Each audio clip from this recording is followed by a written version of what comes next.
J'espère que Dieu a été bon pour vous cette semaine. Amen. Oui. Merci pour le heartful amen. Hein?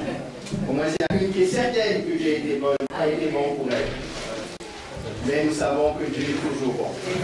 Amen. Dis à ton voisin que l'Éternel est bon. Mais si tu le dis, il faut que tu le crois. Il ne faut pas seulement le dire parce que le pasteur a dit.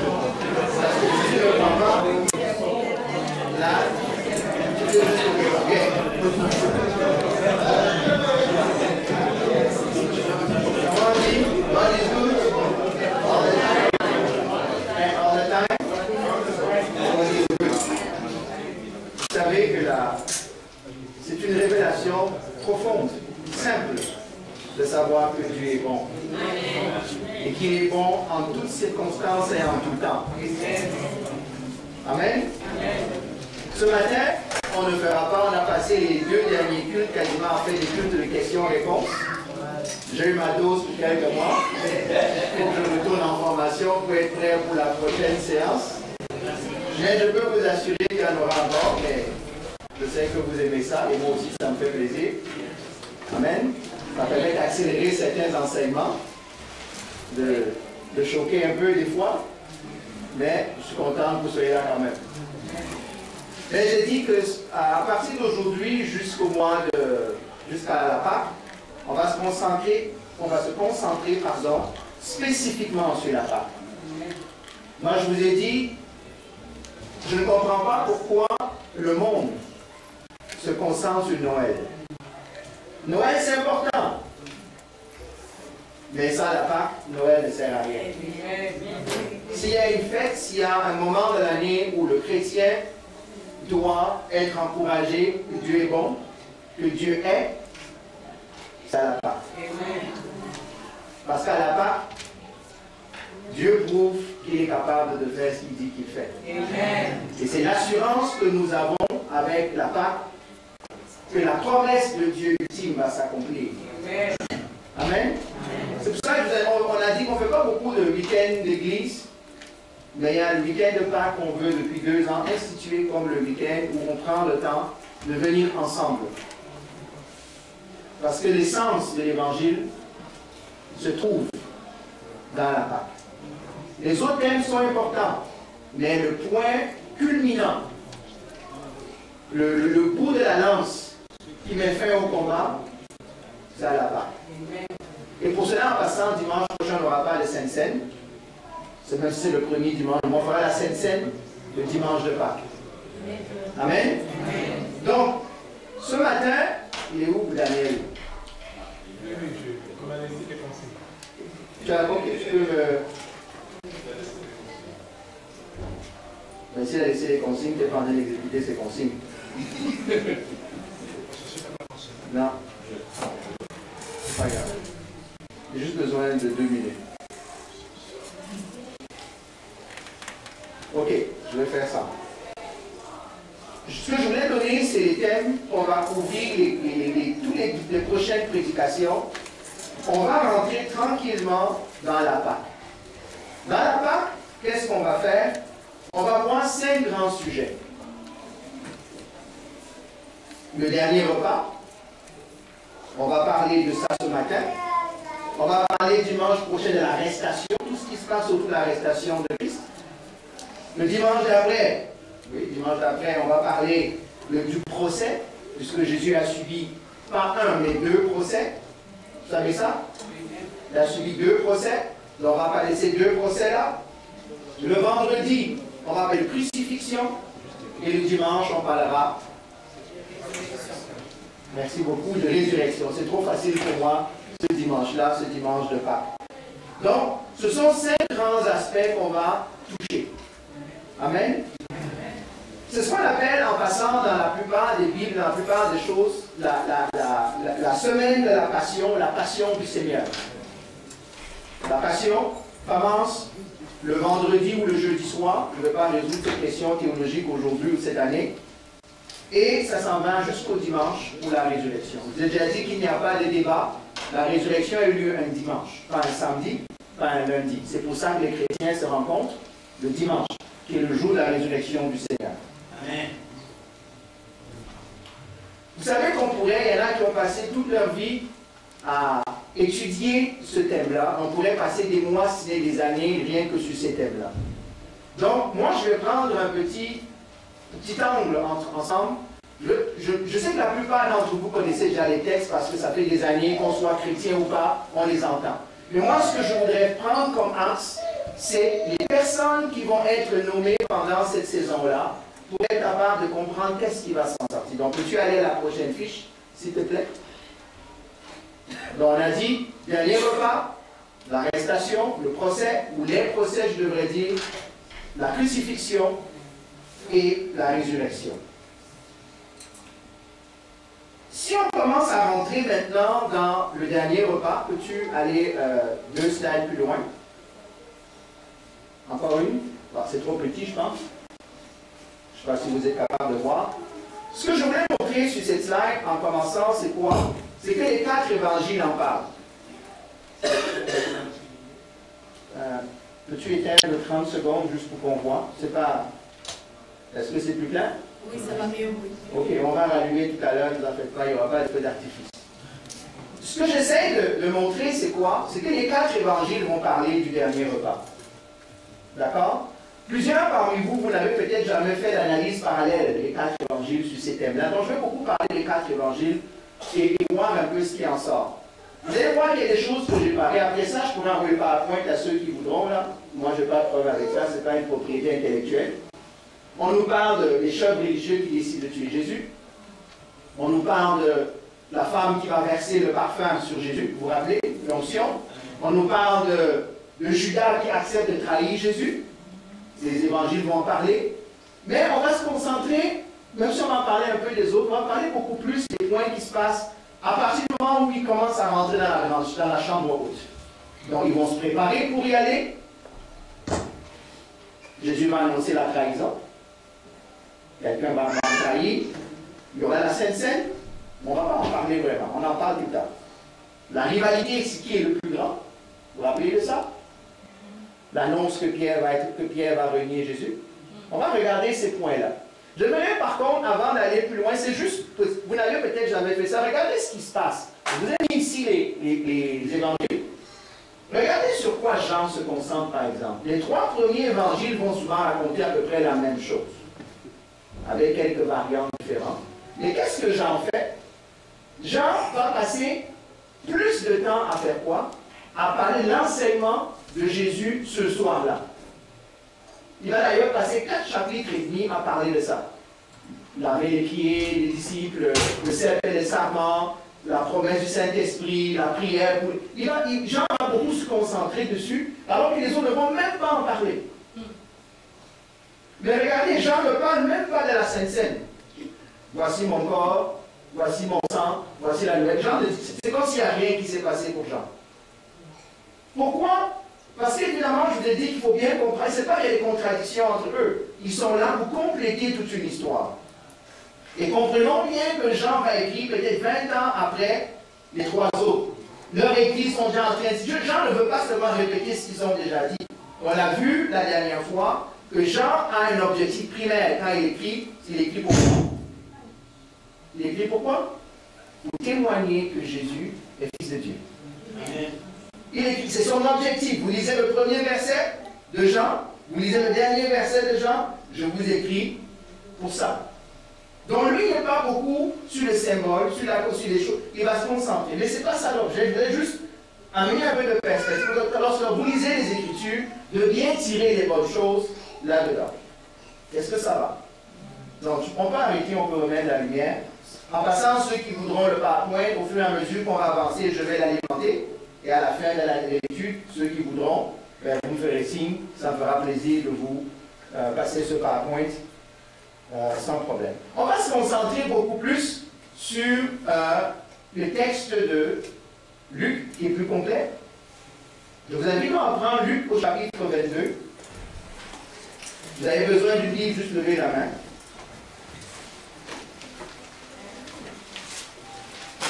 Luc, chapitre 22. Et on lira les versets 7 à 38. Luc, chapitre 22, peux juste éteindre ici. Vous avez besoin d'une Bible, juste lever la main.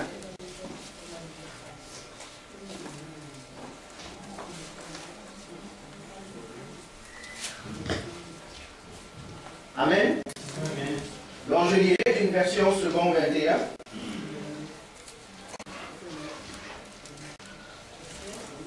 Dans Luc 22, chapitre, verset 7, pardon, à, qu'est-ce que j'ai dit? 38. Le jour des pains sans levain, où l'on devait sacrifier l'agneau pascal, arriva. Jésus envoya Pierre et Jean en leur disant, « Allez nous préparer la Pâque, afin que nous la mangions. » Ils lui dirent, « Où veux-tu que nous la préparions? » Il leur répondit, « Quand vous serez entrés dans la ville, vous rencontrerez un homme qui porte une cruche d'eau. Suivez-le dans la maison où il entrera, et dites au propriétaire de la maison, le maître demande, où est la salle où je mangerai la Pâque avec mes disciples? Alors il vous montrera une grande pièce aménagée à l'étage, c'est là que vous préparerez la Pâque. » Ils partirent et trouvèrent tout comme il le leur avait dit, et ils préparèrent la Pâque. Quand l'heure fut venue, il se mit à table avec les 12 apôtres, il leur dit, « J'ai vivement désiré manger cette Pâque avec vous avant de souffrir. Car, je vous le dis, je ne la mangerai plus jusqu'à ce qu'elle soit accomplie dans le royaume de Dieu. » Puis il prit une coupe, remercia Dieu et dit, « Prenez cette coupe et partagez-la entre vous, car je vous le dis, désormais je ne boirai plus du fruit de la vigne jusqu'à ce que le royaume de Dieu soit venu. » Ensuite, il prit du pain, et après avoir remercié Dieu, il le rompit et le leur donna en disant, « Ceci est mon corps, qui est donné pour vous. Faites ceci en souvenir de moi. » Après le souper, il prit la même coupe et la leur donna en disant, « Cette coupe est la nouvelle alliance en mon sang, qui est versée pour vous. Cependant, celui qui me trahit est avec moi à cette table. Le Fils de l'homme s'en va conformément à ce qui a été fixé, mais malheur à l'homme par qui il est trahi. » Ils commencèrent à se demander les uns aux autres lequel d'entre eux ferait cela. Il y eut une rivalité entre les disciples pour déterminer qui devait être considéré comme le plus grand parmi eux. Jésus leur dit, « Les rois des nations dominent sur leur peuple, et ceux qui exercent le pouvoir se font appeler bienfaiteurs. Que cela ne soit pas votre cas, mais le plus grand parmi vous soit comme le plus jeune, et celui qui commande comme celui qui sert. En effet, qui est le plus grand? Celui qui est à table ou celui qui sert? N'est-ce pas celui qui est à table? Et moi, cependant, je suis au milieu de vous comme celui qui sert. Vous êtes ceux qui avez persévéré avec moi dans mes épreuves. C'est pourquoi je dispose du royaume en votre faveur, comme mon Père en a disposé en ma faveur. Ainsi, vous mangerez et boirez à ma table dans mon royaume. Et vous serez assis dans les trônes, sur les trônes, pour juger les 12 tribus d'Israël. Le Seigneur dit, « Simon, Simon, Satan vous a réclamé pour vous passer au crible comme le blé. Mais moi j'ai prié pour toi, afin que ta foi ne disparaisse pas. Et toi, quand tu seras revenu à moi, parmi tes frères. » Seigneur, lui dit Pierre, je suis prêt à aller en prison avec toi et même jusqu'à la mort. Jésus dit, Pierre, je te le dis, le coq ne chantera pas aujourd'hui avant que tu n'aies 3 fois nié me connaître. Il leur dit encore, quand je vous ai envoyé sans bourse, ni sac, ni sandales, avez-vous manqué de quelque chose? Il répondit de rien. Il leur dit maintenant, au contraire, que celui qui a une bourse la prenne, que celui qui a un sac le prenne également, et que celui qui n'a pas d'épée vende son vêtement et en achète une. En effet, je vous le dis, il faut que s'accomplisse encore dans ma personne ce texte de l'Écriture. Il a été compté parmi les criminels, et ce qui me concerne est sur le point de se réaliser. Il dit, Seigneur, voici 2 épées. Il leur dit, cela suffit. Seigneur, nous prions que tu bénisses ta parole. Nous prions, Seigneur, que tu nous éclaires, que tu nous parles à chacun d'entre nous. Nous prions que tu sois avec nous encore. Dans ce temps, nous allons partager. Sois magnifié et sois glorifié dans le nom de Jésus. Amen. Je sais que c'est une histoire, vous connaissez peut-être, même si vous n'êtes pas là à l'église depuis des années, vous la connaissez. Vous avez entendu parler à la radio, on vous en a parlé au quartier, on vous en a parlé à l'église. Donc je vais prendre un angle aujourd'hui qui est complètement différent. On va se concentrer sur les acteurs qui sont nommés dans chacun des textes qu'on va lire. Est-ce que ça va? Pourquoi je veux me concentrer sur les acteurs? Parce que nous sommes des acteurs. Parce que nous devons pouvoir nous voir au travers des yeux de ces personnes, des caractères de ces personnes-là, et par la grâce de Dieu nous laisser toucher par Dieu. Amen. je vais recommencer ma lecture, mais je vais faire, dans mon premier plan, je vais faire d'abord l'arrière-plan. Vous savez, c'est comme une pièce de théâtre. Pas pour dire que c'était un théâtre, une pièce un coup montée, mais il faut connaître le décor, il faut connaître la trame de fond. Quelle est la trame de fond? Qu'est-ce qui se développe devant nos yeux dans la texte qu'on a lu? On va lire pour cela les 6 premiers versets du chapitre 22. Et je vais commencer par là. Donc, la fête des pains sans levain, appelée la Pâque, approchait. Les chefs des prêtres et les spécialistes de la loi cherchaient les moyens de faire mourir Jésus, car ils redoutaient les réactions du peuple. Or, Satan entra dans Judas, surnommé Iscariote, qui faisait partie des 12. Et Judas alla s'entendre avec les prêtres, et les chefs des gardes sur la manière de le leur livrer. Ils s'en réjouirent et convinrent de lui donner l'argent. Judas accepta et se mit à chercher une occasion favorable pour leur livrer Jésus à l'issue de la foule. Voici la trame de fond. Tout le monde sait que c'est la dernière Pâque de Jésus. Les disciples le sentent, ne sont pas tout à fait au courant, mais Jésus le sait. D'accord?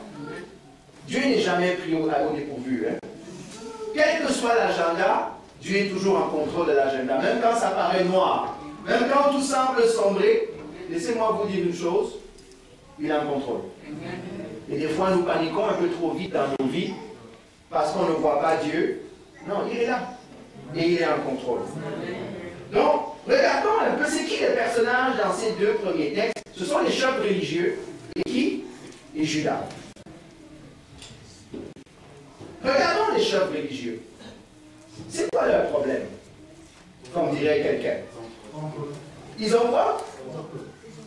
Ils ont peur de Jésus. Pourquoi ils ont peur de Jésus? Parce que Jésus est en train de manger leur gâteau.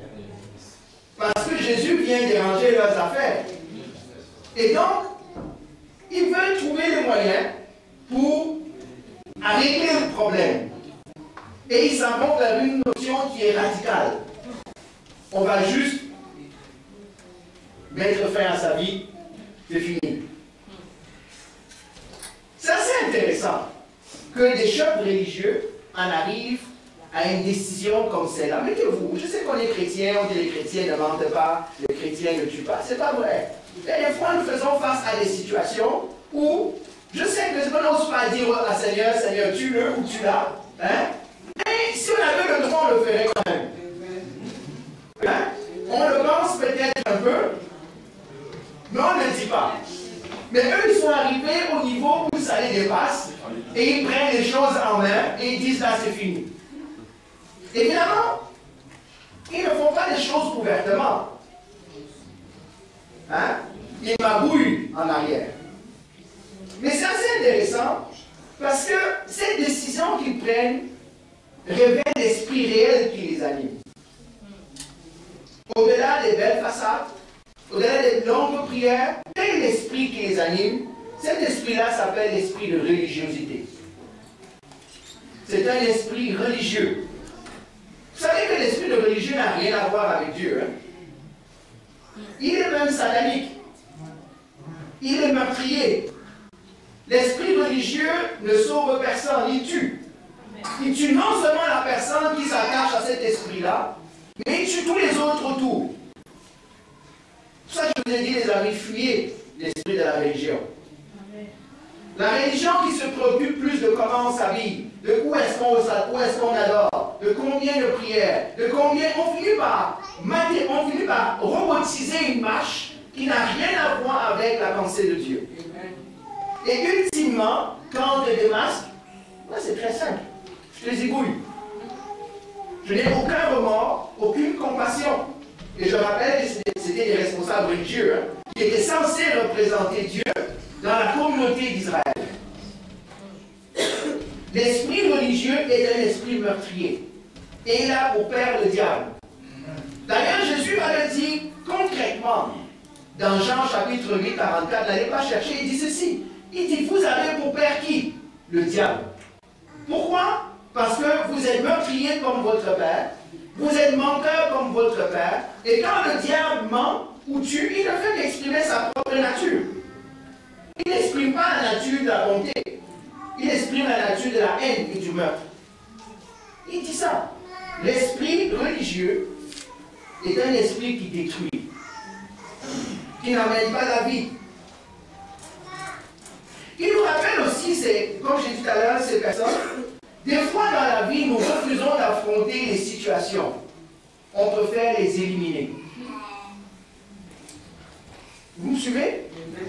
Il y a des fois qui ont choisi d'éviter une situation en prenant l'avion pour aller vivre ailleurs. Non? Il y en a des fois qui, et j'aimerais dire que ça ne se passe pas dans l'église, au sens humain du terme, parce que l'église de Dieu, ce n'est pas l'Esprit de Dieu qui amène ça. Mais malheureusement, c'est Jésus qui disait aux croyants, quand vous regardez quelqu'un en l'insultant, vous êtes déjà en train de commettre un meurtre. Oh oh. Pourtant, il y en a qui ont insulté d'autres personnes pas plus tard que ce matin ou hier. Il dit cet esprit, la racine de cet esprit-là, c'est le meurtre. Il dit non, ce n'est pas la pensée de Dieu.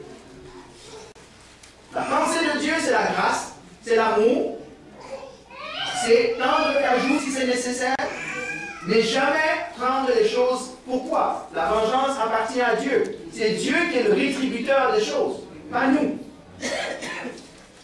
Voilà ce que les chefs religieux. Je pourrais parler encore plus longtemps dessus. On est dans la Pâque. Je voudrais que vous rentriez dans cette introduction. Quelle est l'atmosphère de la Pâque? Vous comprendrez que c'est une atmosphère qui est lourde. Hein? Parce que Satan est actif. Pas en cachette, il va sortir. Et il sort comment? Sous le visage de Judas, qui est notre deuxième personnage. Judas, voici Judas. Quelques jours plus tôt, parce que cette scène-là se passe à peu près 6 jours avant qu'il rentre dans la chambre haute. Juste avant cette scène-là, si vous lisez les Écritures, on nous dit qu'il y a une dame qui a oint Jésus, et Jésus a dit qu'il va mourir. C'est vrai? Judas n'est pas content. Il dit, pourquoi est-ce qu'elle a gaspillé un parfum de 300 deniers? Pour que vous sachiez, 300 deniers, ça représente le salaire d'un an. C'est très simple dans la vie. Si vous voulez compter combien on gagne dans la vie, c'est une pièce par jour. Donc, s'il y a 300 pièces, c'est 300 jours de travail. Aussi simple que ça. OK? Donc, imaginez, ça vaut plus cher que Coco Chanel numéro 5. Hein? Ou bien c'était juste un fût. Elle a pris tout ça et versé sur Jésus.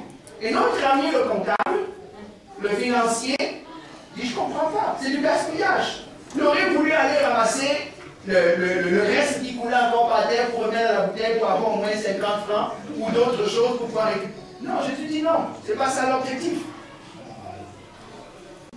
En passant, remarquez une chose, c'est Judas qui décide d'aller voir les autorités. Hein.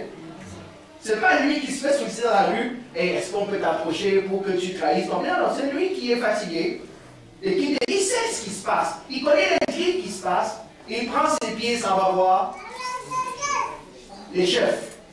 Ok? La question est pourquoi? Pourquoi Judas trahit? Pourquoi trahissons-nous des fois Jésus? Parce que des fois, ce qui est dommage dans le christianisme moderne, on a tellement honni Judas, on oublie que Judas était quelqu'un comme vous et moi. Hein? Est-ce que vous pensez que quand Judas a été amené la première fois pour essayer de venir trahir Jésus? Vous croyez ça? Non.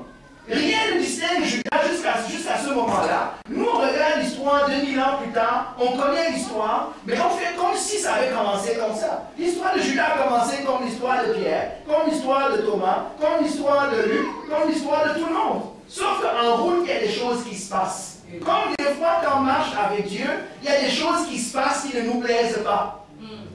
Oh oh. On est venu chercher Dieu pour une raison, mais voilà que Dieu s'en va dans une autre direction. Voici ce qui se passe dans la pensée de Judas. Judas, lui, comme tous les Juifs, attend quoi? La venue d'un roi. Ok? Et un roi qui va venir faire quoi? Qui va venir renverser les Romains, chasser les Romains, rétablir le trône de David et que la gloire d'Israël se rétablisse. Ça veut dire quoi? Étant disciple, il doit être probablement un poste ministériel. Il va être quelque part ministre des Finances ou ministre de l'Armée. Il a son avenir assuré. Mais voilà qu'au lieu d'aller de gloire en gloire avec Jésus, il s'en va de trou en trou. Jusqu'au jour où Jésus dit, en passant, ce week-end sera mon dernier parmi vous. Oh. Judas dit, ok, je pense que j'ai misé sur le mauvais cheval là.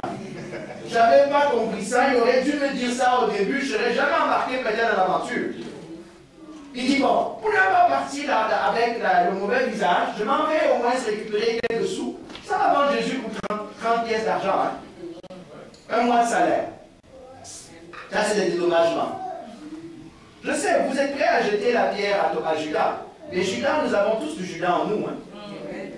Nous avons tous du Judas en nous. Pourquoi? Si on se regarde ici, je ne sais même pas si je vais lire mon message ce matin. J'ai trop de choses à dire, je vous le dis déjà. Combien d'entre nous ont été déçus de Dieu? Combien de personnes qu'on sait qui ont été déçus de Dieu et qui ne vont même plus à l'église, qui sont en train de cracher sur l'église, cracher sur Jésus, oh, je sais, vous n'êtes pas des Judas, je sais. Judas, il n'est pas bon. Nous, on est bon, on a compris. Non. C'est l'esprit de Judas. Déçu. Frustré. Moi, je pensais qu'en venant à Dieu, mon mariage allait s'être sauvé. Je pensais qu'en venant à Dieu, j'allais avoir des enfants. Je pensais qu'en venant à Dieu, j'allais être guéri. Je pensais qu'en venant à Dieu, tout à coup, on m'a dit que c'est le roi des rois, le seigneur des seigneurs. Celui qui guérit toute maladie, le Dieu de l'impossible. Je sais comment on nous cache tout dans la rue. Hein? Et là, on vient avec des idées que Dieu va régler le problème, que des ambitions, Dieu va m'aider à les accomplir. Et voilà que Dieu te dit, une semaine, ok, je suis nouveau, je comprends. Il doit y avoir les anciens, Dieu d'abord doit l'abord. Un an plus tard, comment ça? Mais là, il y a plein de gens derrière moi, je n'ai encore rien reçu. Et c'est comme ça que tranquillement, on finit par devenir Judas. Parce qu'on a le mauvais objectif avec Dieu. Sais-tu pourquoi tu es là? Sais-tu pourquoi tu marches avec Dieu? Est-ce que marcher avec Dieu, c'est une bonne chose? Oui. Mais sais-tu pourquoi tu le fais? Sais-tu sur quoi ton regard est fixé? Peut-être tu veux le travail. Si Dieu ne te donne pas le travail, vas-tu le renier? Peut-être tu veux les enfants. Si Dieu ne te donne pas les enfants, vas-tu le renier? Ah, n'était pas non vite, hein? Parce que l'histoire nous montre qu'il y en a plein comme ça. Donc avant de jeter la pierre à Judas, il nous parle Judas dans cette histoire. Mais Judas, plus que beaucoup de choses, Judas montre une chose qui est très importante. Judas a marché de manière superficielle avec Jésus. Il a marché à côté de lui, mais n'a jamais connu Jésus. L'esprit qui était en Jésus n'a jamais transformé sa vie.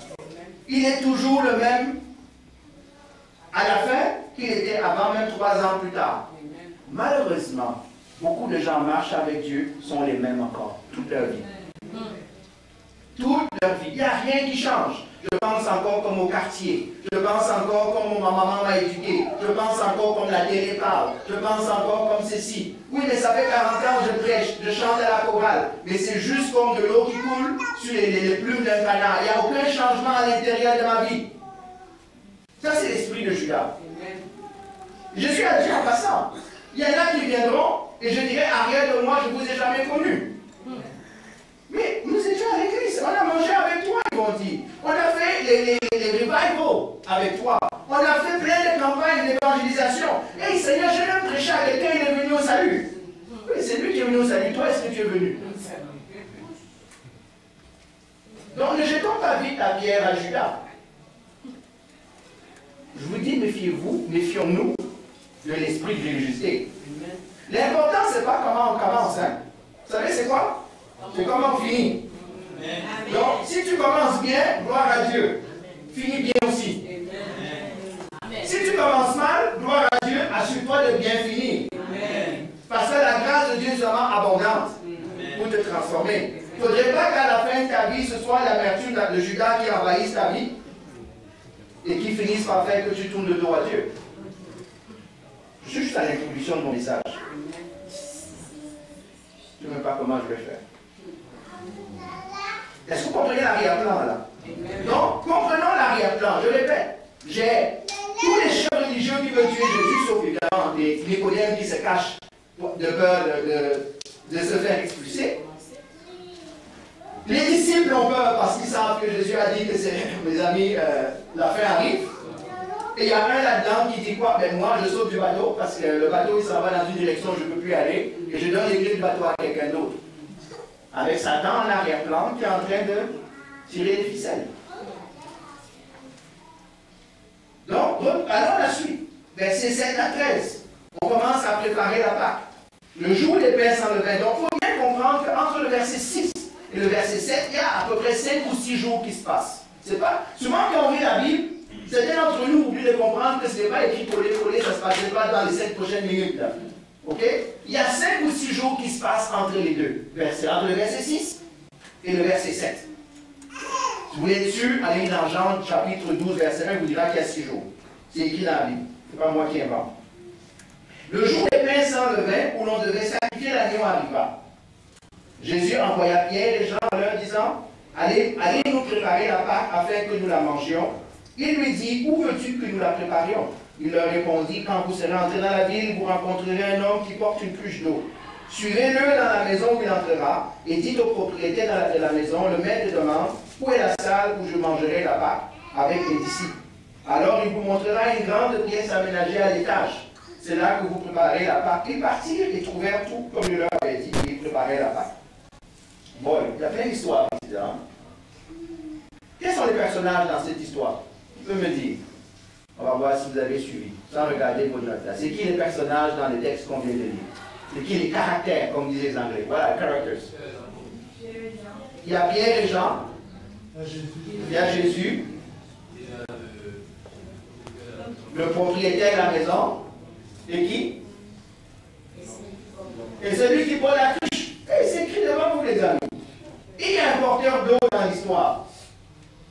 Il dit, quand vous rentrez à la ville, vous voyez quoi? Un homme qui porte une cruche. Qu'est-ce que cet homme? En passant, vous devez faire attention dans les Écritures, quand on donne des noms, il y a des personnages qui n'ont pas de nom.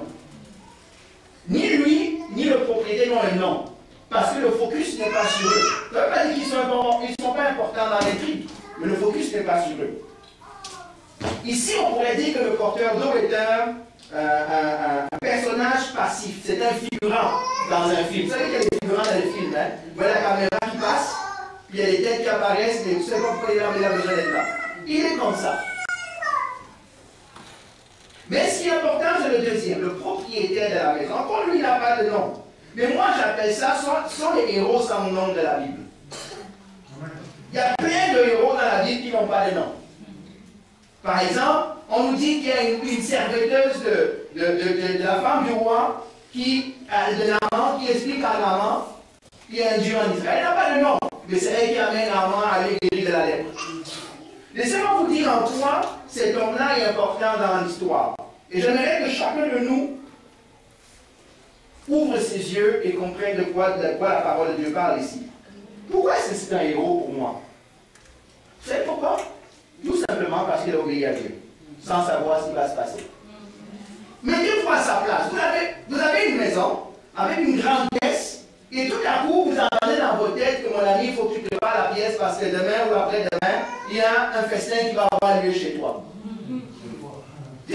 Comment vous réagirez? Ma maison, c'est lui qui paye, c'est qui? Arrière de moi, Satan. Non, non, s'il peut venir, il faut qu'il m'envoie d'abord le loyer. Est-ce que vous voyez dans ce caractère-là? On ne sait pas d'où il vient, on ne sait pas comment c'est arrivé, mais on sait qu'il a préparé une pièce. Tout ce qu'il sait, c'est qu'il doit préparer une pièce. Il ne sait même pas qui va venir. On sait même qu'il y a un grand monsieur qui va venir, peut-être. Ou un riche, je ne sais pas. Laissez-moi vous poser une question à nous, là, parce que ce n'est pas seulement pour vous, c'est pour moi. Combien de fois est-ce que Dieu nous a demandé de faire quelque chose qu'on ne comprenait pas, on n'a pas obéi? Il nous demande de faire quelque chose qu'on ne comprend pas. Nous, on veut d'abord le PhD, on veut d'abord qu'il nous explique tout de A à Z, avant qu'on bouge. Combien de fois Dieu me demande d'être juste figurant dans un film, on dit non, Seigneur, si je ne suis pas la vedette, ne m'appelle pas. Le cœur humain, hein? Moi, je veux pas être le porteur d'eau dans l'histoire. Moi, je ne veux pas être le propriétaire. Moi, je veux que mon nom soit dans la Bible pour la postérité. Moi, je veux être aux premières loges. Quand ça arrive, est-ce qu'on obéit? Quand ça arrive, est-ce que nous voulons juste faire partie du décor ou bien on veut mettre les choses en avant? Est-ce qu'on veut tout comprendre avant de faire? Dieu ne cherche pas ce genre de personnes des fois. Hein? Quand il veut que nous soyons sur le beau premier plan, il va s'arranger. Mais il est important dans l'histoire. Est-ce que vous le voyez, ce personnage-là? J'espère qu'il nous parle un peu. Prochain personnage, Pierre et Jean. Moi, je les appelle les hommes de confiance.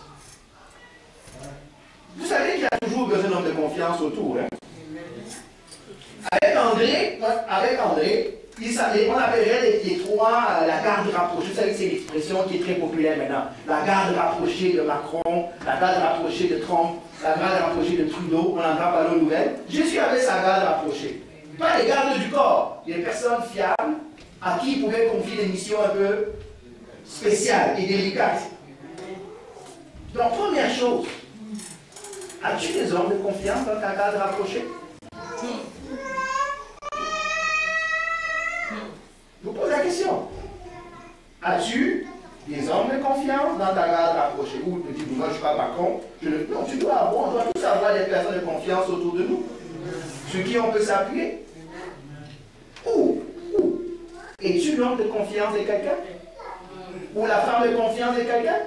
Attention, si tu réponds non, il va falloir que tu dises pourquoi. Hein? Il va falloir que tu dises pourquoi. Es-tu seulement celui comme les 9 autres disciples qui sont là pour faire 12, mais le reste, ils vont avec le vent? Ou es-tu quelqu'un de fiable sur qui un homme, Dieu peut s'appuyer? Je vous pose la question. Je sais que vous ne voyez pas tout ça dans l'histoire. Vous voyez la Pâque, vous voyez Jésus qui est trahi, mais vous ne voyez pas tout ce que ça prend comme personnage qui défile pour que le plan de Dieu s'accomplisse. Des petites choses. Ça prend des porteurs d'eau. Parce que ce jour-là, s'il n'y avait pas eu un porteur d'eau, ils auraient suivi qui? S'il n'y avait pas celui qui a dit, ok, je ne sais pas qui va venir, mais je vais quand même obéir à préparer ma chambre, ça serait eu au coin de la rue, au coin de Sainte-Catherine et je ne sais pas quelle rue. Et on va faire ça en public cette année. Pierre et Jean, des gens à qui on confie des missions bizarres. Vous savez, c'est une mission bizarre, ça. Mettez-vous à la place, là. Hein? Vous êtes l'homme de confiance de quelqu'un ou de Jésus. Tu te dis, bon, tu prends le métro, tu sors à la station Baudry. À la station Baudry, il y aura quelqu'un qui va porter une chemise rouge. Tu le suis. Il va rentrer, il va prendre un bus, tu rentres dans le bus. Dans le bus, tu vas trouver quelqu'un qui a une chemise verte. Tu vas suivre cette personne jusqu'à chez elle et puis tu vas parler à son mari. Je sais comment vous allez réagir. Hein? Je sais comment moi je vais réagir. Seigneur, non, je ne comprends pas. Ça ne marche pas dans l'histoire. Si tu es Dieu, là, donne-moi directement l'adresse, moi j'y vais. Je n'ai pas besoin de tous ces intermédiaires. Je n'ai pas besoin de ressembler à Colombo pour suivre quelqu'un. Qu'est-ce qui se passe, Seigneur? Moi je sais ce que j'aurais dit. Je suis capable d'arriver au métro Baudry. Ça, Seigneur, je suis capable, c'est clair. Mais si par exemple il y a deux personnes de chemise rouge, je suis laquelle? Moi, je sais, moi c'est comme ça que je vais poser la question. Dis-moi laquelle des deux je vais suivre. Si il y en a 4, je fais comment? Je les élimine 3 et puis je suis celle qui reste en vie. Puisqu'on a l'esprit éliminé ici. Moi, je ne sais pas comment. Mais qu'est-ce que Pierre et Jean font? Ils obéissent. Comme des moutons. Ce n'est pas péjoratif quand je dis comme des moutons cette fois-ci. Je fais exprès. Ils obéissent des fois. Des fois, on doit obéir à Dieu sans poser de questions. Hein? On doit seulement lui faire confiance. La bonne nouvelle, c'est que Jésus a préparé des missions bizarres comme ça. Parce que ce n'est pas la première fois que je donne des missions bizarres. Avant ça, 6 jours plus tard, allez dans la ville, vous allez trouver un anon et une ânesse, détachez-les. Ok, Seigneur, est-ce que les gens vont arriver? Est-ce que ça m'appartient? Je vais arriver là-bas, on va me tabasser, la police va venir me chercher. C'est pas vrai? C'est pas comme ça que vous réagirez, comment je réagirais? Regarde, je sais que pour moi, oui. Pour vous, je sais que vous êtes plus spirituel. Vous allez, Seigneur, hein, vous allez faire comme Marie. Qui me soit fait selon ta volonté, Seigneur. Si ma mère est comme m'arrête, c'est pas grave. Non, non, je sais. Ça va prendre 4 ans de négociation. Le train sera passé. Est-ce que vous le voyez dans Pierre et Jean, dans cette scène-là? Mais c'est que la Bible dit que le royaume de Dieu appartient à qui? Ceux qui sont comme des enfants. Pourquoi? Quand tu dis à l'enfant assis, quand tu y vas là, il y va. Il ne pose pas trop les questions. Mais nous, on est devenus trop intelligents. On connaît trop de choses. Bon, ça nous dessert. De l'autre côté, le dernier personnage, c'est Jésus. Jésus représente bien Dieu dans cette histoire. Hein? Regardez le souci du détail de Dieu ici. Il sait exactement à qui il doit parler. Il sait déjà à qui il a déjà parlé avant de préparer la salle. Il est le chef d'orchestre fiable et distrait. Moi, je vais poser la question à Jésus. Ok, est-ce que la personne sait vraiment que j'arrive? Tu lui as parlé quand?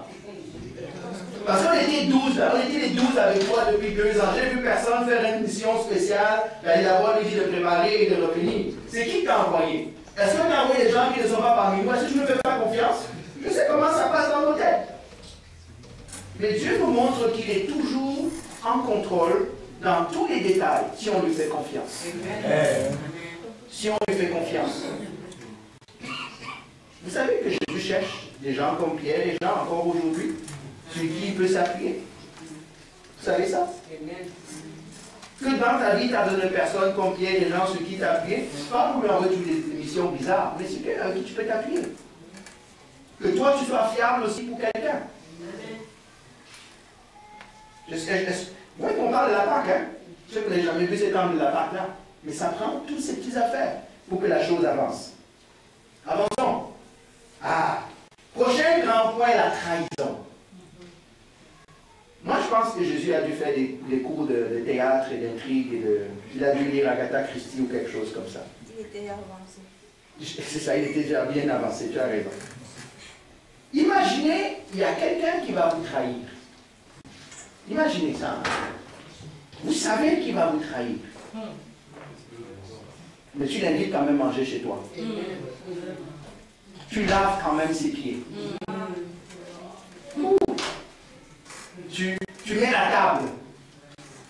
Tu te rappelles, des fois les gens, par exemple, je parle, des fois les gens disent, oui, mais lui c'est un hypocrite. Ou c'est une hypocrite. J'entends souvent cette expression-là. Vous savez, des fois, quand tu sais que quelqu'un est hypocrite avec toi, c'est qui est en contrôle? C'est l'hypocrite ou c'est toi? Ok. Donc pourquoi vous le chassez? Pourquoi vous commencez à l'insulter? Des fois, tu vas dire à quelqu'un, regarde, je sais que tu es en train de faire des plans avec moi, là. Arrête de... Sois droit. Je ne dis pas qu'on va toujours fréquenter tous les hypocrites de la terre. Mais on est tous un peu hypocrites, tous. Hein? Quel que soit comment vous définissez le mot hypocrite. Des fois, Dieu va te permettre de savoir une chose sur quelqu'un, ce n'est pas pour que tu le rejettes. Hein? Oh! Amen. Des fois, Dieu va te révéler les intentions de quelqu'un. Ce n'est pas pour que tu le rejettes. C'est pour que tu lui montres l'amour, peut-être. C'est peut-être pour que tu le surprennes un peu comme Jésus. Quand il vient, qu'il intrigue, là, il pense qu'il est en train d'intriguer qui? Lorsque tu as dit, écoute, on va voir ce que Jésus va dire. Sauf que, même si les 4 évangiles parlent de ça, moi j'aime le texte de Jean. On va aller dans Jean. Jean chapitre 13, versets 21 à 30. Est-ce que ça va jusqu'à présent? Je ne sais pas quel personnage vous commencez à apparaître comme quel personnage dans tout ce qu'on est en train de voir. J'espère que vous voyez quelque part. Jean chapitre 13, qu'est-ce que j'ai dit? Versets 21 à 30.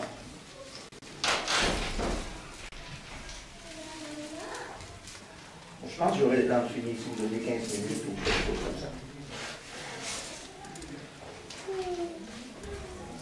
Donc, Jean, chapitre 13, versets 21 à 30. Après avoir dit ces paroles, Jésus fut profondément troublé et déclara solennellement, en vérité, je vous le dis, l'un de vous me trahira. Les disciples se regardaient les uns les autres, sans savoir de qui ils parlaient. Un des disciples, celui qui aimait Jésus, était à table à côté de Jésus. Simon-Pierre lui fit donc signe de demander qui était celui dont parlait Jésus. Ce disciple se pencha vers Jésus et lui dit, Seigneur, qui est-ce? Jésus répondit, c'est celui à qui je donnerai le morceau que je vais tremper. Puis il trempa le morceau et le donna à Judas, fils de Simon l'Iscariote. Dès que Judas eut pris le morceau, Satan entra à lui et Jésus lui dit, ce que tu fais, fais-le rapidement. Aucun de ceux qui étaient à table ne comprit pourquoi il lui disait cela. Comme Judas tenait la bourse, quelques-uns pensaient que Jésus lui disait achète ce dont nous avons besoin pour la fête. Ou qu'il lui demandait de donner quelque chose aux pauvres. Après avoir pris le morceau, Judas sortit. Aussitôt, il faisait nuit. Waouh! Quand je méditais ça, je dis il y a quelque chose de pas clair dans ce passage. Il y a quelque chose qui m'intrigue. Je ne sais pas pour vous. Je vais commencer cette fois-ci par Jésus. Je vais commencer un peu. Jésus est en contrôle de la situation. Hein. Vous êtes d'accord? Il est en contrôle. D'ailleurs, c'est lui qui dit, ok, tu veux me trahir, tiens, je sais que tu vas me trahir, trahis-moi encore. Il sait qu'il va, il sait non seulement pas qu'il va le trahir, il sait qu'il l'a déjà trahi. Il ne s'est pas cette étape d'intention au fait. Il sait qu'il a trahi. Pourtant, je l'ai dit, il ne le chasse pas. Il a les pieds comme les autres. Je sais que si quelqu'un vous a trahi dans la vie et qui vient voir l'église avec vous, qu'est-ce que vous faites? Vous vous asseyez, si ça soit au nord, vous allez au sud, si ça soit à l'est, vous allez à l'ouest. Je sais que même si vous êtes deux, la salle sera vide, mais c'est vos deux antipodes. Ce sera clair que le courant ne passe plus entre vous deux. Et des fois, ça dure des années. C'est ça qui est triste. Où est l'Esprit de Dieu? Des fois, ça dure des années. Qu'est-ce que Dieu nous apprend? Grâce et amour. Qu'est-ce qu'il nous apprend? Moi, j'ai appris une leçon dans ça ce matin, quand je méditais. Vous savez, quand on entend souvent, ah, mais pourquoi Dieu envoie les gens en enfer? Vous savez que ce n'est pas Dieu qui envoie quelqu'un en enfer? C'est chacun qui choisit d'y aller. Hein? Parce que Judas va choisir d'y aller. Il va choisir 2 fois plutôt qu'une, même 3 fois plutôt qu'une d'y aller. Et ça va vous montrer comment. Regardons Judas. Nous savons maintenant que lorsque Judas rentre dans la chambre haute, il a déjà trahi. Moi, je ne serais pas resté là. Ça, c'est un... Il veut aller jusqu'au bout. Est-ce qu'on est d'accord? Il est là, on chante Alléluia, Amen, Adonai, comme on a chanté. Et tu fais quoi aussi? Il chante que Dieu est grand. Mais il a déjà trahi.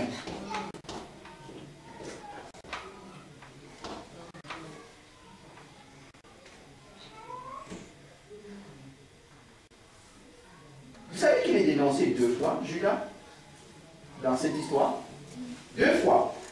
Vous savez, c'est quand la première fois? Quand Jésus dit, l'un de vous va me trahir. Le traître, c'est qui? Hein?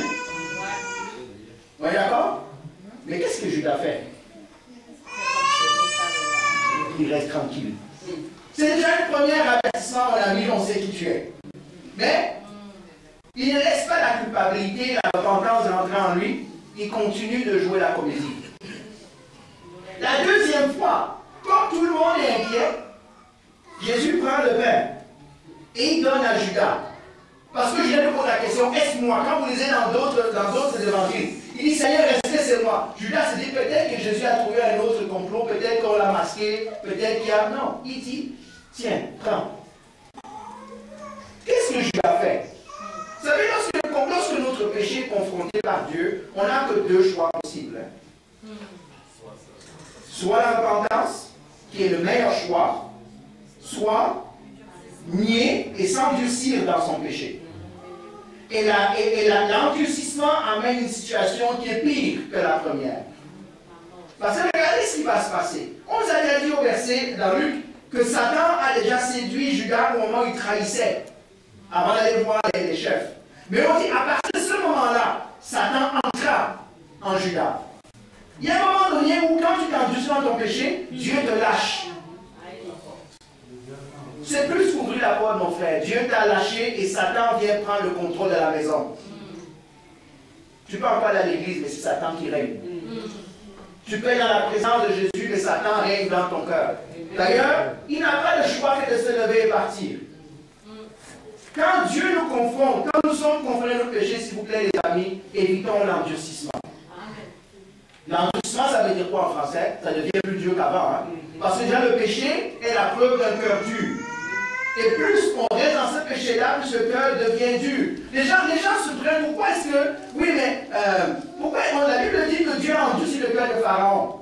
Non, Pharaon a a laissé son cœur s'endurcir. Et Dieu a dit, comme tu veux, je vais t'amener jusqu'au bout de ton endurcissement. Et tu vas voir c'est quoi les conséquences de l'endurcissement. Ce n'est pas Dieu qui a commencé à pomper du béton dans le cœur de Judas. Il était déjà parti. Je vais vous montrer un petit secret tantôt. Il fait le mauvais choix. Il va plus bas qu'avant. Vous savez qu'il a encore l'occasion de régner. Hein? Il a encore l'occasion de dire, de fuir, de ne rien faire, d'aller se cacher, d'aller se pendre tout seul. Ne pas trahir. Parce qu'il n'a pas encore fini la trahison, on va le voir dimanche prochain. C'est lui qui amène la meute pour attraper Jésus. Il aurait pu, ok, j'ai pris 30 pièces, comment je fais? Bon, je m'en vais vivre à Rome. Je vais me cacher quelque part, je vais manger l'argent et puis c'est fini. C'est Satan qui règne maintenant dans sa vie. Il boit le vin jusqu'à la lie. Regardez les autres disciples hors de Judas. Est-ce qu'il y a quelque chose qui ne vous surprend pas? Voici, vous avez le maître qui est avec vous à table. Le maître vous dit que l'un de vous va le trahir. Ce qui est surprenant, c'est qu'on se rend compte à quel point c'est une troupe fébrile, qui elle-même n'a pas confiance, ils n'ont pas confiance en eux-mêmes. Parce qu'au lieu de chercher le traître, ils ont peur que ce soit eux le traître. Est-ce que vous le voyez dans le texte? Au lieu, moi je sais que si je n'ai pas trahi, moi je vais dire, est-ce que c'est moi? Dis la vérité. À l'autre jour, je t'ai vu. Je vais commencer, je sais que vous allez faire la même chose. Je vais commencer. Oh non, Seigneur, on arrête de manger. Il faut que le traître se dénonce tout de suite. C'est pas vrai? Maintenant, tout à coup, tout le monde a peur. Ils sont pas sûrs. Seigneur, est-ce que c'est moi? Même Pierre et Jean. Hey, Pierre m'a déçu ce jour-là. Est-ce que vous connaissez le fougueux Pierre? L'impétueux Pierre qui va dire plus tard, je suis prêt à mourir pour toi. Il apprend ce jour-là qu'il y a quelqu'un qui a trahi Jésus. Mais lui-même, il reste calme. Le Pierre qui nous a habitués à faire quoi? À réaction. Hein, la moutarde monte vite, et le fusil de court. Ce jour-là, Pierre est calme. Calme. Moi, ça m'intrigue. Waouh. Seigneur, qu'est-ce qui se passait dans ces temps? Je comprends, vous allez me dire que oui, c'était le plan de Dieu, que peut-être qu'ils étaient... Je comprends ça en passant, hein, que oui, c'est déjà, le plan de Dieu en train de s'accomplir, mais je ne comprends pas la réaction des autres. Mais ça finit par être Judas. Moi, je m'attends que Judas devait sortir avec 4 côtes cassées, 2 dents en moins, où j'ai aucune idée de ce qui devrait se passer, où c'est Jésus qui doit les séparer de Pierre et des fils du tonnerre qui étaient prêts à envoyer la foudre sur toute une foule. Ce jour-là, il n'y a plus de foudre. Est-ce qu'on envoie la foudre pour déterminer c'est qui? Moi, je pense que c'est Jésus qui aurait dit laissez-le. Jésus prend le pain. Et regardez ça là. Pierre, qui demande à Jean de demander à Jésus, dis-nous c'est qui? Jésus dit, voici comment je vous montrer c'est qui. Je vais tremper le pain, je vais donner à la personne, ça va être lui. Jésus trempe le pain, donne à Judas, Pierre et Jean ne disent rien.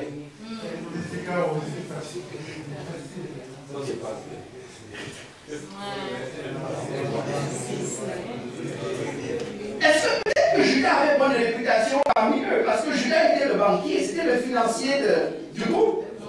Peut-être que... Non, Jésus, ça ne peut pas être lui, quand même. Depuis là, si vous voulez nous faire du mal, tous les fonds du ministère transitent par lui. Si peut-être l'autre là-bas qui de temps en temps ne vient pas aux réunions, il dort pendant qu'on prie, on comprendrait. Il y a un autre, il y a Thomas qui se plaint tout le temps de ce qui se passe. Il y a Philippe qui fait des...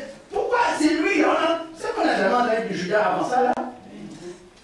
Moi, on dit qu'il est le financier, il est l'argentier national.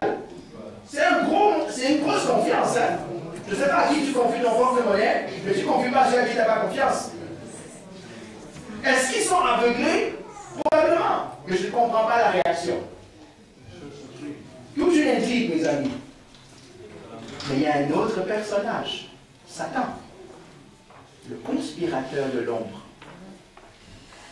La Bible dit que Satan rôde. Et cherche quoi? Il est tombé. Il y a une proie là qui s'appelle comment? Il va dévorer Judas. Il va dévorer Judas. Il est là dans l'ombre. Tapis. Vous avez remarqué, la Bible souvent, il a dit il fait nuit. Parce que Satan travaille, la nuit représente quoi? Les ténèbres. C'est jamais en plein jour. Les chefs religieux veulent arrêter Jésus, c'est jamais en plein jour. C'est toujours la nuit.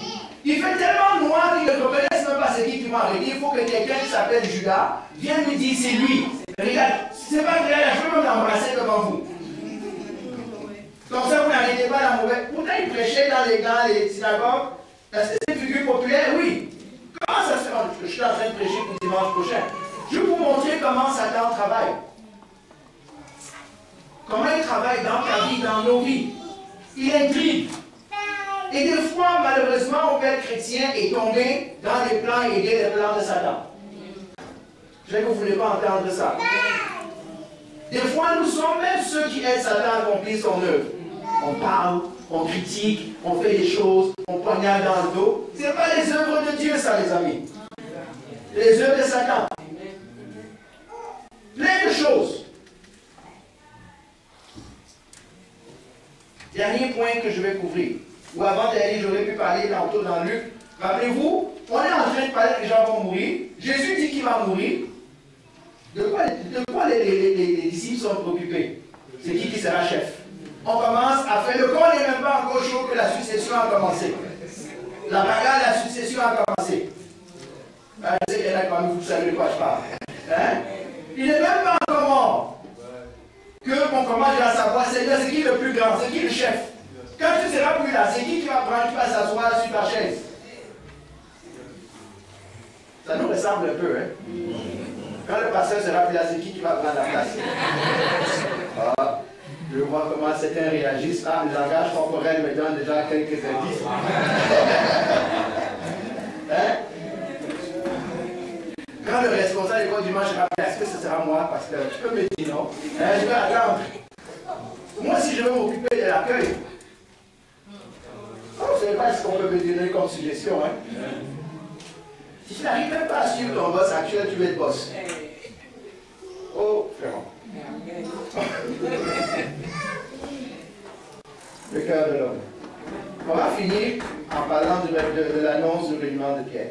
Vous remarquez que là, je fais juste couvrir plusieurs choses. Est-ce que je donne assez d'éléments? Puis quand vous allez relire ces textes-là, vous commencez à rentrer vous-même dans la vie. Il y a tellement de choses. J'aurais pu prendre chaque texte et prendre un dimanche dessus. Tellement c'est riche. Donc je finis avec Luc, chapitre 22, les versets 31 à 34. C'est pas long. Je donne 10 minutes. Dans Luc 22, 31 à 34.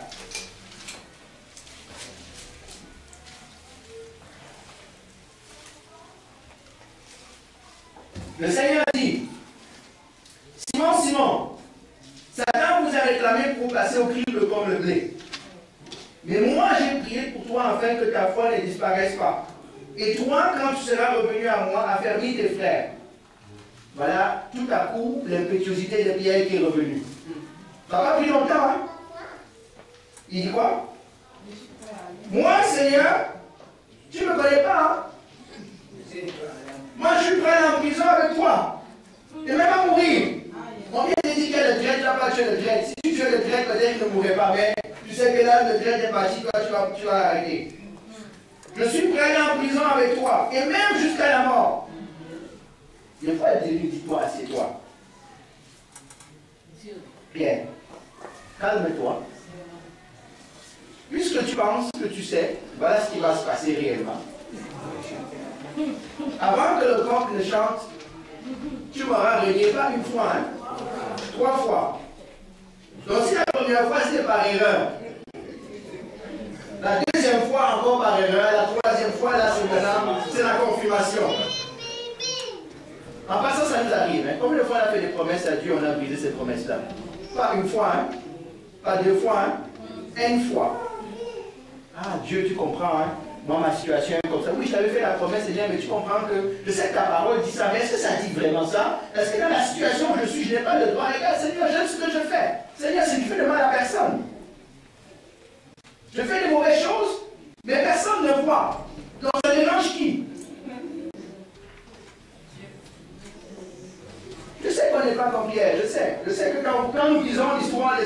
personnes, on oublie de se regarder soi-même. Regardons quelques personnages encore. Il y a qui comme personnage? Pierre. Qui d'autre? Jésus. Et qui d'autre?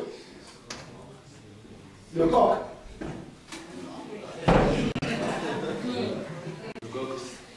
Il y a Satan. Encore.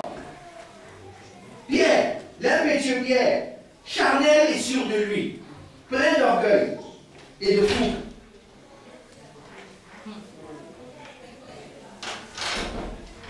On lui ressemble tellement de bien des manières, mes amis. On est capable nous-mêmes de régler les problèmes de Dieu. Jésus, non, personne ne va te toucher. Over my dead body. Je vais régler cette affaire. C'est ça, over your dead body. Vous savez ce qui se passe quand on est dans la chair? On est inconscient des vraies batailles spirituelles qui se passent autour. Parce que la Bible dit qu'on ne lutte pas contre la chair et le sang. Pierre est prêt à en découdre la chair et le sang. Jésus dit, tu ne comprends pas. Ce n'est pas là où la bataille se passe. La bataille s'est déjà passée et va se passer bientôt encore. Et voici ce qu'il dit à Pierre. Est-ce que Jésus commence par dire que tu vas me trahir? Non. Il dit que Satan est en train de vous travailler tous au corps. Lisez ce que le texte dit. Il dit quoi? Satan? Non, il n'a pas réclamé seulement Pierre. Il a réclamé tout le monde. Tous les disciples. Tu ne comprends pas ce qui se passe dans la vraie vie. Satan vous a tous réclamé. Et il va vous avoir jusqu'à un certain point. Parce que tu as besoin que Satan te touche des fois pour que la réalité, tu apprennes la vérité sur toi-même. Amen. Dieu connaît toutes nos failles. Amen. Vous savez ça? Amen. Le problème, c'est que nous ne connaissons pas nos failles. On pense qu'on est bon. On pense qu'on est parfait. On pense qu'on est fiable. Et je vous dis que des fois, Dieu permet, je ne le dis pas parce qu'il veut nous faire du mal. Parce afin que nous réalisions, l'épreuve n'est pas faite pour nous apprendre quelque chose à Dieu. L'épreuve est faite pour nous apprendre quelque chose à nous, sur nous-mêmes, et après sur Dieu. Il dit, parce que je peux vous dire une chose, si vous êtes vraiment en Christ, si nous sommes vraiment en Christ, votre tête est mise à prix par Satan. Hein? Vous voulez que je répète? Je ne veux pas dire cacher votre tête dans le sable. Là. Même là-bas, il voit. Que si vous marchez réellement et sérieusement avec Dieu, je peux vous dire une chose, votre tête est mise à prix. Satan réclame. Satan est appelé l'accusateur. Vous savez comment il nous accuse? Il s'en va auprès de Dieu. Il dit, regarde José. Il dit qu'il est pasteur. Mais est-ce que tu as vu à quoi il a pensé hier? Tu as vu à quoi il pense maintenant? Tu penses que c'est vraiment ton enfant là? Seigneur, non, regarde, on va le démasquer ensemble. C'est ce qu'il fait jusqu'à présent dans ta vie et dans la mienne. Amen. Si tu es sincère avec Dieu, en passant, si tu n'es pas sincère avec Dieu, fais ce que tu veux. Tu lui appartiens déjà. Et pourquoi il va accuser les siens? Satan n'accuse pas les siens. Il accuse ceux des autres.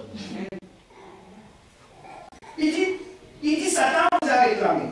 Mais je vais conclure ici. Il y a une petite chose qui se passe que peut-être vous ne voyez pas. Dans les réclamations de Satan, Jésus en a préservé 11. Il a donné 1. Je vais répéter. Dans les réclamations de Satan, il a réclamé les 12. Hein? Est-ce que vous savez ça? Mais 1 a été donné. Non, donné. Pas préservé. Donné. Qui a été donné? Judas. Pourquoi? C'est pas parce qu'il faut que 10% soit donné. Hein?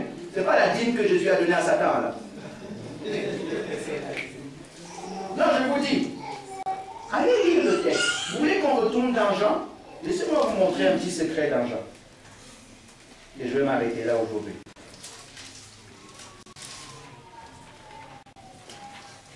Jean 13, qu'on a lu tout à l'heure.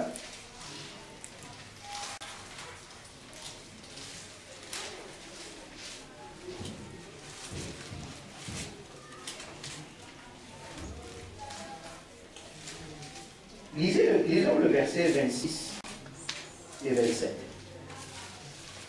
J'aimerais maintenant que quelqu'un lise dans sa Bible pour que vous ne dites pas que c'est ma Bible qui a été mal écrite. Lisez, quelqu'un veut lire à haute voix pour nous? Jésus répondit, c'est celui à qui je donnerai le morceau trempé. Et ayant trempé le morceau, il le donna à Judas, fils de Simon, l'Iscariote. Dès que le morceau fut donné, Satan entra dans Judas. Jésus lui dit, ce que tu fais, fais-le promptement. Ok. J'aimerais que vous voyez ce qui se passe. Je voudrais vous amener dans un autre texte. Dans Luc, le chapitre 22, le verset 3.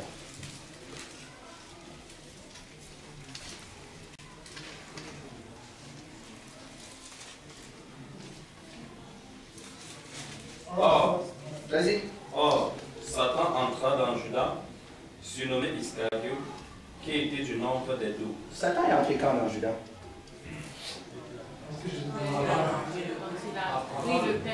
Il y a des petites subtilités ici, les amis.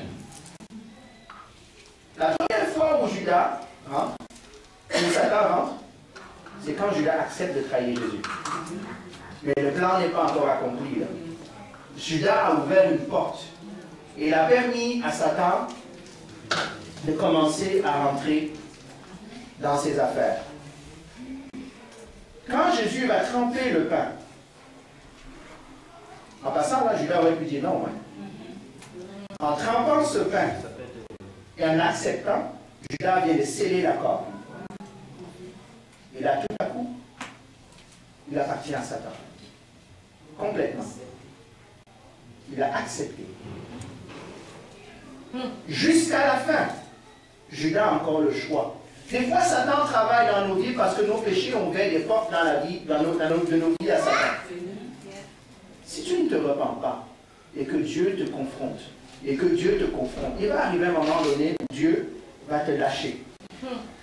Quand il dit, d'ailleurs, Paul m'a montré les mêmes principes, il dit, j'ai prié, j'ai lâché l'autre, qu'il soit fait prisonnier par Satan.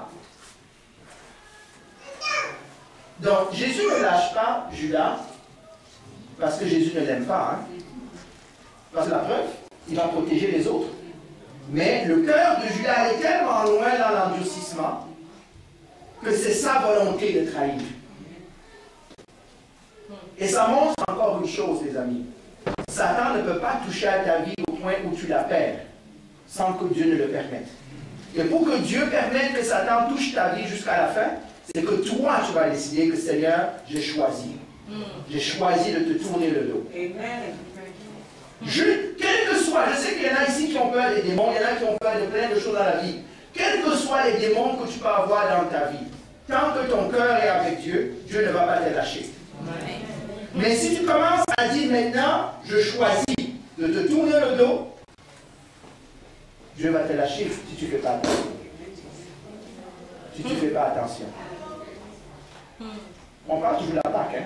Je sais que peut-être vous n'avez jamais regardé la Pâque avec des yeux microscopiques de personnages. Mais moi, je vous dis une chose, et je vais m'arrêter ici. Vous savez ce qui tue le christianisme? C'est que nous accusons les autres d'avoir tué Jésus. Le catholicisme a rejeté les Juifs parce qu'ils ont dit c'est eux qui ont crucifié le Christ. Je peux vous dire une chose. Moi, je crois, ça c'est pour moi, je vous fais une confession, hein, pour moi. Moi, je crois, personnellement, que si j'avais été à l'époque de Jésus, j'aurais été peut-être Judas, j'aurais été peut-être un soldat romain, j'aurais été peut-être quelqu'un qui aurait craché sur lui. Ça veut dire que pour moi, je sais, pour moi, que si j'avais été là, j'aurais réagi comme eux. N'eût été la grâce de Dieu pour les 11 qui ont été épargnés. Parce que le cœur, quand vous regardez la croix, vous dites que vous ne voyez pas. C'est parce que vous ne voyez pas les acteurs autour de la croix. Vous vous dites, moi je suis né seulement en l'an 2000. Moi je n'étais même pas là. Tu étais là, dans la nature adamesque, dans la nature pécheresse, en train de faire tout ce qu'on est en train d'écrire, qu'on va encore décrire par rapport au personnage. Si tu ne crois pas ça, tu as un problème avec ta foi. Tu penses que tu es sauvé pour les mauvaises raisons. Nous avons tous crucifié et rejeté Christ. Et c'est pour ça que Christ, quand il meurt, on doit le reconnaître. On doit se repentir. Je sais que moi, je connais l'histoire du catholicisme, l'histoire du christianisme. Nous lisons la Bible, ah, c'était eux autres. Ah, on dit, moi, j'entends le oui, mais c'est à l'époque, moi, si j'avais été là, t'aurais été là, t'aurais fait pire. Je ne sais pas, je ne voudrais pas convaincre les gens de fausseté. Je vous donne la conviction que moi j'ai pour moi. Je ne sais pas comment toi tu te vois dans le décor de la Pâque. Est-ce que la croix, c'est seulement un accessoire que, ok, on m'a dit qu'il faut que je croie, on m'a dit que je suis pécheur. Est-ce que tu te vois dans le porteur d'eau? Est-ce que tu te vois dans le propriétaire? Est-ce que tu te vois dans Pierre? Est-ce que tu te vois dans Jean? Est-ce que tu te vois dans Judas? Si tu ne te vois pas, c'est que tu ne te connais pas. Parce que si même maintenant tu t'examines, je m'examine, il y a des traces de tous ces caractères qu'on est en train de dire qui sont encore en opération dans nos vies. Prends les pilules, prends toutes les pilules que tu veux, ça ne change rien. Fais tous les dénis que tu veux. Si tu ne reconnais pas la base, je dis que la base et l'essence du christianisme, c'est la croix. Et beaucoup de gens veulent vivre avec Christ sans la croix. On a besoin de la croix. Tu as besoin de la croix. Pourquoi? Parce que tous ces personnages-là, c'est vous et moi. Amen. Mais je dis ce que moi je croyais pour moi. Je ne sais pas à quoi tu penses quand tu lis l'histoire de la Pâque. C'est une belle histoire, on va distribuer les œufs, on va faire des lapins de Pâques, on va faire plein de choses, on va lâcher des trucs. Non. On va prier. Seigneur, je te bénis et je te rends grâce. Parce que tu permets encore dans cette saison de s'examiner soi-même à l'approche de la Pâque, Seigneur. Ma prière, et ce que tu désires, je le sais, c'est que nous voyons notre péché. Nous voyons pour nous-mêmes la nécessité de la croix dans nos vies, Seigneur. Nous pensons que nous sommes meilleurs que ces hommes. La réalité, c'est que nous ne le sommes pas, Seigneur. Nous ressemblons à Judas, plus qu'on voudrait le dire. Nous ressemblons à Pierre, à Jean, à des personnes. On traîne ton nom dans la boue, on ne fait rien, Seigneur. Père, je prie que tu nous aides. Déjà à saisir la grâce, à saisir ta vie, à saisir encore. Seigneur, je prie que cette parole nous touche. Je prie que pendant qu'on va passer dans les prochaines, de la suite, que chacun de nous, Seigneur, s'examine. Que chacun de nous se remette en question. Que chacun de nous refasse cette alliance avec toi. Cette alliance qui dit que sans la croix, nous sommes perdus. Saint-Esprit, fais ton œuvre dans le cœur, mon cœur, dans le cœur de mes frères et de mes sœurs. Ce n'était pas un message de condamnation. Au contraire, nous verrons dimanche le 20 que la résurrection vient nous montrer, Seigneur, le résultat final ultime de la persévérance. Je te demande pardon pour nos péchés. Parce que je te demande, parce qu'à cause de nous, tu es allé à la croix, même si c'était il y a 2000 ans. Parce que nous sommes pécheurs. Aide chacun d'entre nous ici à reconnaître son péché. Aide chacun d'entre nous à ne pas s'endurcir dans son péché, mais au contraire à se repentir. S'il y en a parmi nous ici qui ont peur, Seigneur, tu montres que ton amour et ta grâce abondent, Seigneur.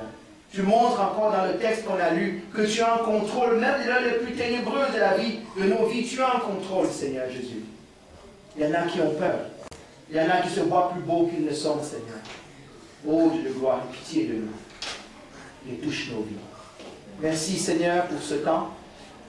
Bénis cette semaine. Bénis tout ce que nous avons à faire, Seigneur Jésus. Et parle-nous encore, Seigneur. Je te bénis et je te rends grâce. Dans le nom de Jésus. Amen. Amen. Amen. Soyez bénis.